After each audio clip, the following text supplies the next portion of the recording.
Lynn's Recipes. Today I'm going to make a Mocha Frappuccino.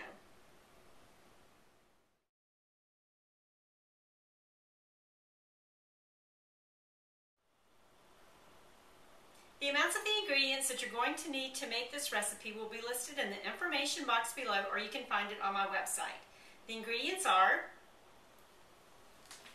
you'll need some chocolate syrup, you'll need some coffee, and what I've done is I took my just some leftover coffee and put it in some ice cube trays and froze it, and you'll need between 12 and 13 of the cubes.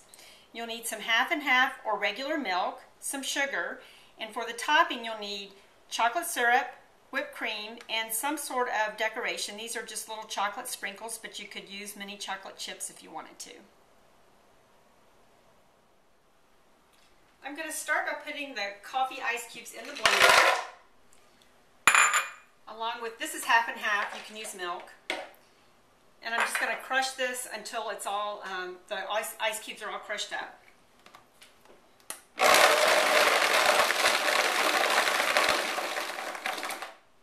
Okay, now what I'm going to do, get the top off, and I'm going to add the chocolate syrup.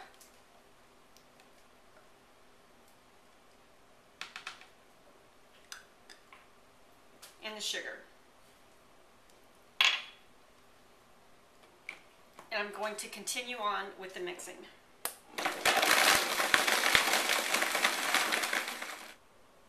This is all blended up, so now what I'm going to do is serve it.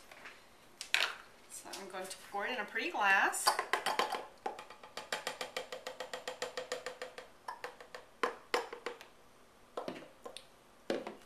And this is optional, but you can put whipped cream on it.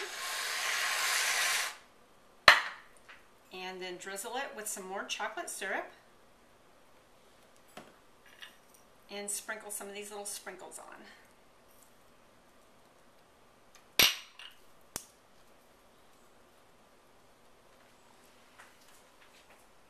This is a Mocha Frappuccino. I hope you enjoy it.